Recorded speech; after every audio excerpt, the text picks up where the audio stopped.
Good afternoon. I didn't realize how loud it is in my car. It's very loud at work. I'm sitting in my car on my lunch break. I just finished The Girls of the Glimmer Factory, and it is a really, really good book. I was very surprised about how good it was because for a while there, I wanted to DNF the book or do not finish the book because I'm like, hey, it was very sad. So if you're in the mood for a crying book or cry your eyes out, oh my goodness, I can't believe this is happening, type of a book that sends you through a lot of emotions, I would say that this book is the book for you. This is by Jennifer Colburn. She has written other books that are historical fiction. The book follows Hildy and Hannah, two main characters, two point of views. Now, Hildy is your career driven woman in the 1930s and 40s. She has goals set in mind. She wants to be a famous filmmaker. This is in Europe, and she's in love with the Nazi Party.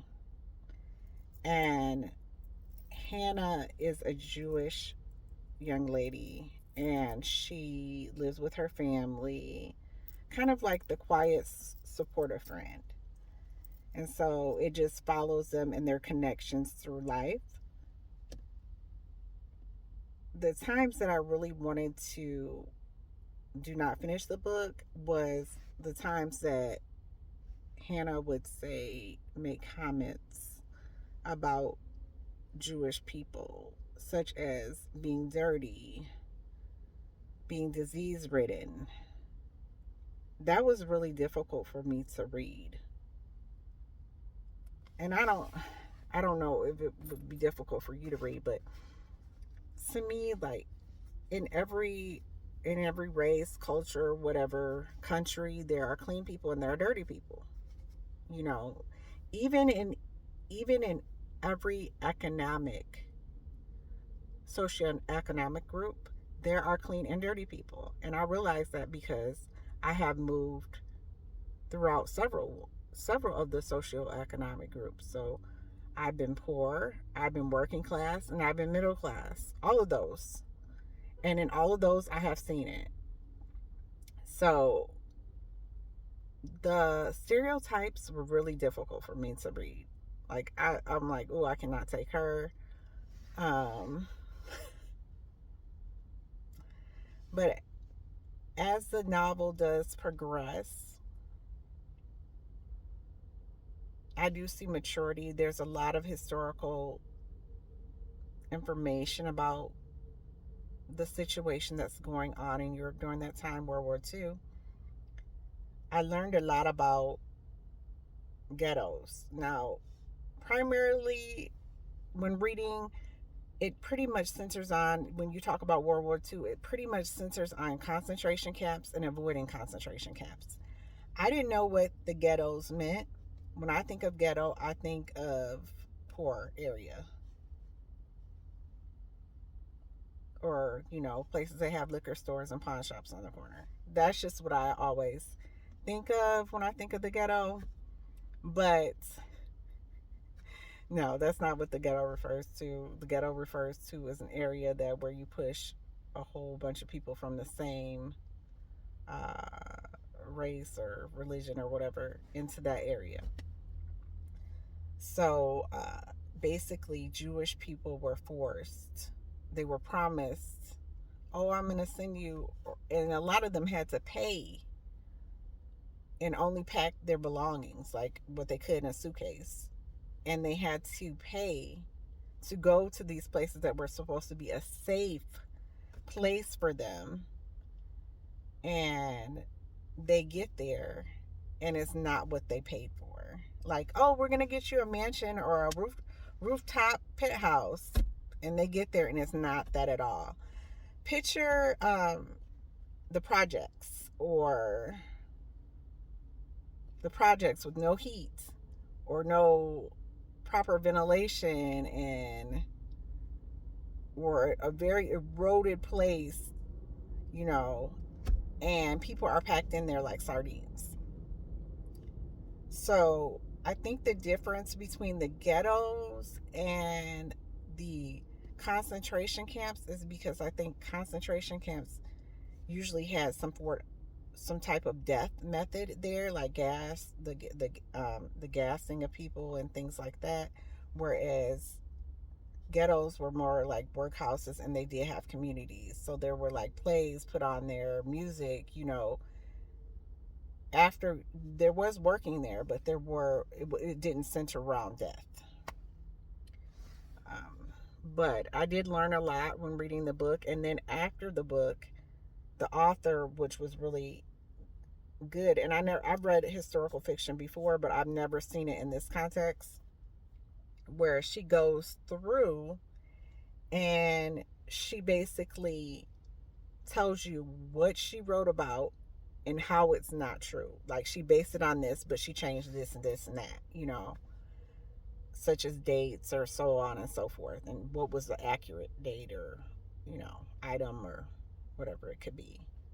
So, you know, it definitely was an eye opener, especially in a time as this, seeing people's rights removed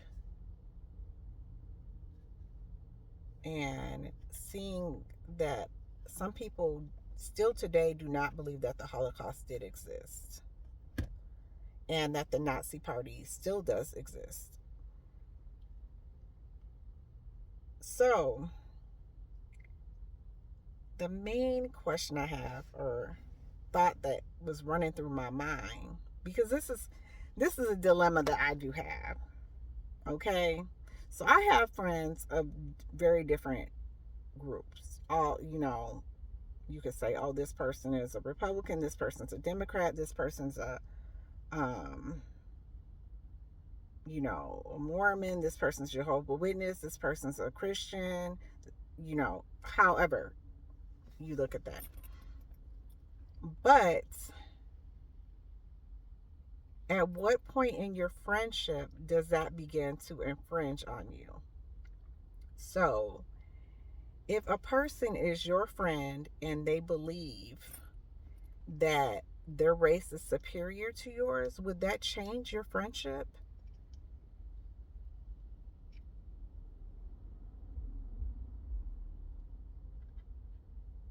If a person is friends with you and they're not empathetic towards your um your race's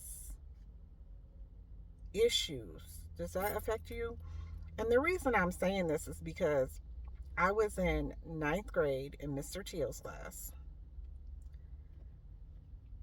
and I was sitting in class and they were talking about affirmative action. And then they got on the topic of black people. So I'm looking around the room. Of course, I'm the only one there. And my classmates felt like affirmative action was wrong. This was like in the late 90s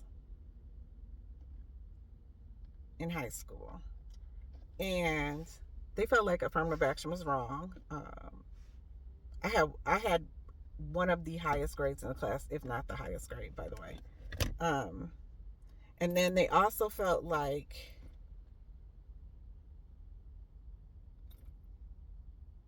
being black people. One female mentioned that black girls were nasty. She said they don't shave their hair and they don't wear deodorant.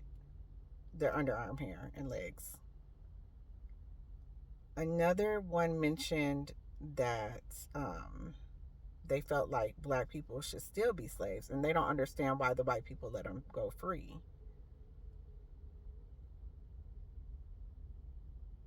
And there was just a general consensus is that they get all these things like black people get all these things like welfare. And there was probably like 5 people in the class that really spoke up against black people. So black people get all these free things like welfare and you you know, and nobody else gets them. So we're sitting in the class now. I grew up middle class, so we're sitting in there, and I just started crying. I couldn't even respond to the comments. And now these are people who've asked me to use my notes. These are people I've grown up with since fourth grade, sat next to, you know.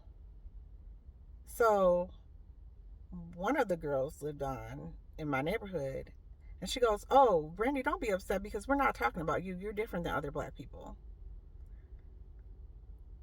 And so I can't control my face. I don't know if you noticed that from this video. So I cried that class, and I cried all the next class. My next class, the teacher kept on saying, "I'm going to send you down to the counseling. Do you need to go to counseling?" Because I was crying uncontrollably. Like, I was just boohooing loudly in the class. And then one of my other friends, and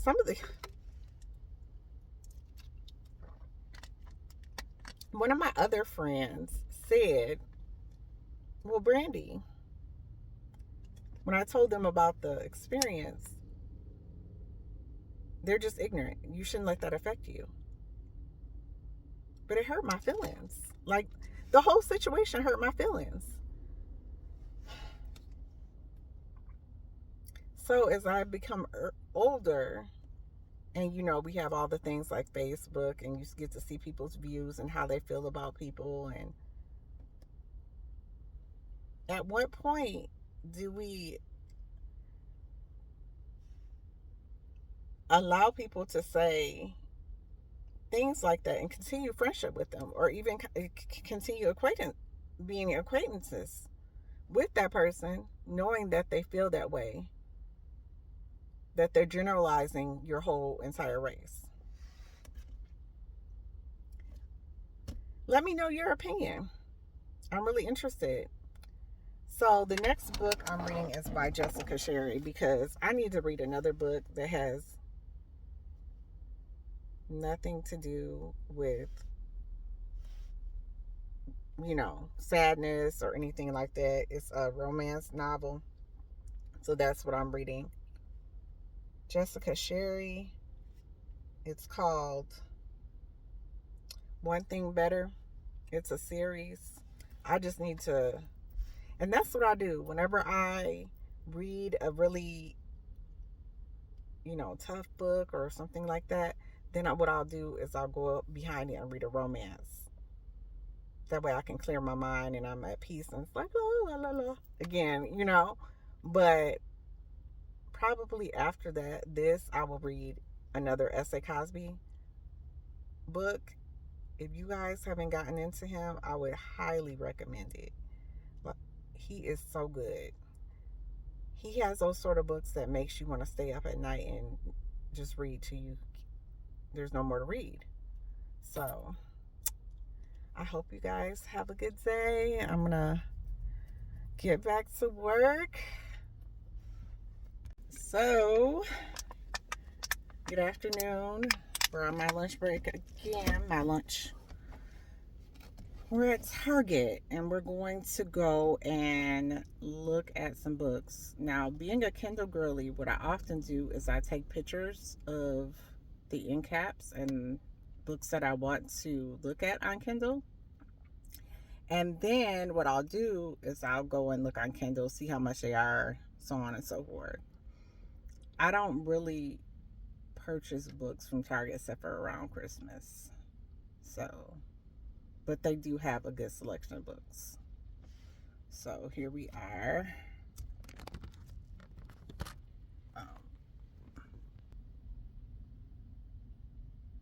And honestly, y'all, I just need to go in here and pay my bill, but I thought we would pop and look at these books. This is a good time to pick out Christmas gifts and things of that nature. I have this book tote for $6.80. And that Flexi Reading Library, $50. That's a really good deal. Some annotation pins.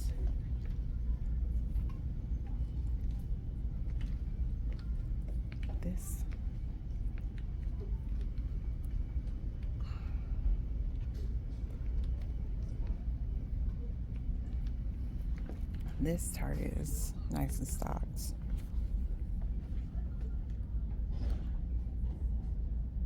Abby Jimenez. And also for your kiddos, for your young kids, I would recommend reading the back of the book or flipping through the book, because some of the books do for kids have subject matters that I would not want my kids reading.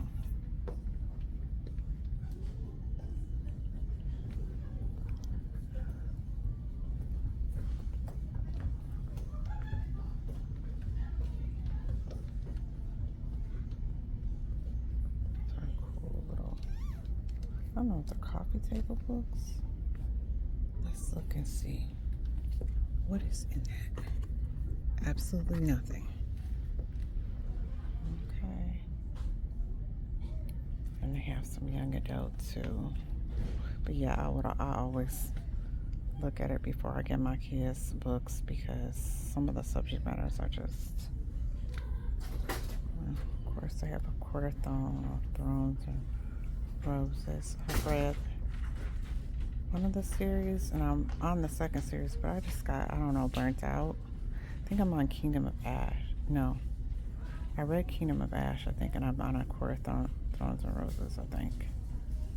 And I'm just, I don't know. But quite a bit of books here. I haven't read this Elsie Silver. I know people say this is good.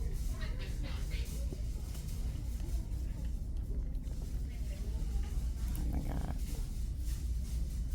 And of course, Emily Henry books.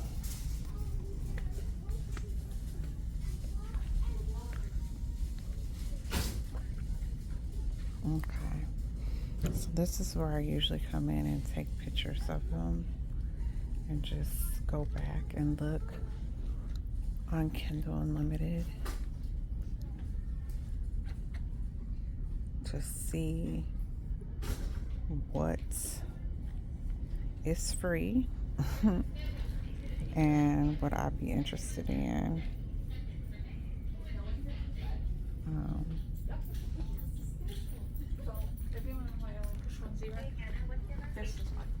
And this is Book Talk. See, Target, they know.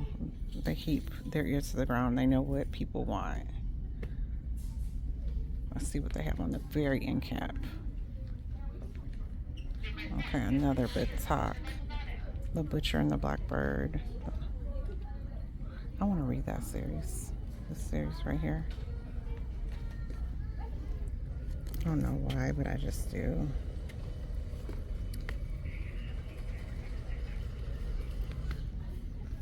And then like the Colleen Hoover books.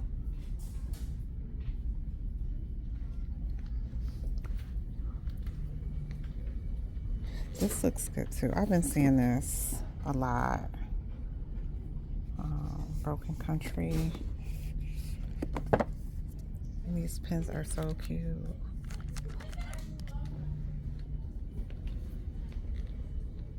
They have like the adult books, contemporary books, and thrillers section.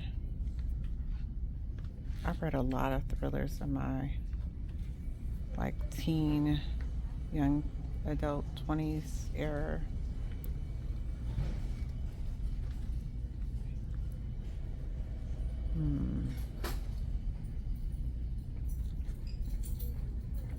This looks interesting too.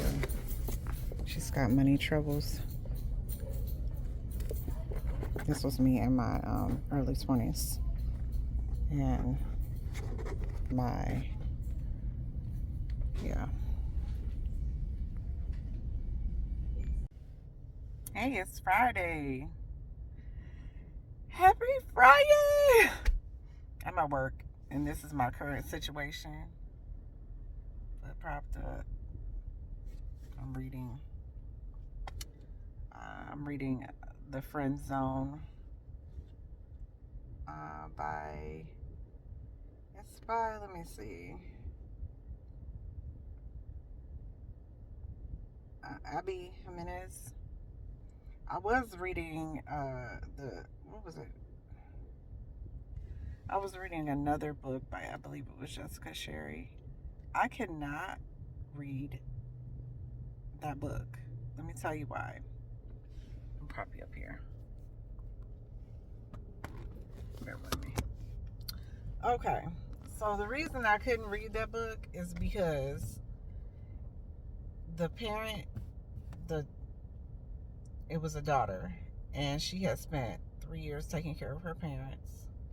It was, I believe, after COVID, and her mother had died. Now, for me personally, I've lost both my parents. I lost both my parents in my 30s, and it has been a very traumatic experience for me. Trigger warning, trigger warning, trigger warning. I mean, I didn't make it past, I think, the first chapter. I just didn't want to read about a woman who was depressed because of that, and I know how that feels, so I didn't want to relive it. So I had to let that go because I want to read something happier. The last 2 books I read, even though they had happy endings and things like that, it was, about overcoming things. So I just want to read something happy. So I just went to find a romance that was happy. So hopefully this will work out well for me. Abby Jimenez, her books are usually a little lengthy. Not lengthy like Throne of Roses or anything like that, but so I imagine, since this is the end of the week and I finally found a book, that this will go a little bit smoother. But I'm not necessarily saying I'm a mood reader. I could do a TBR, but if the book has anything to do with parents dying in it, if the book has anything to do with parents dying, in another book I tried to read, it started off, I forgot who the author of that book is, but it started off with the woman being attracted to going back home. She went back home, but she was attracted to the brother of a man that she used to date.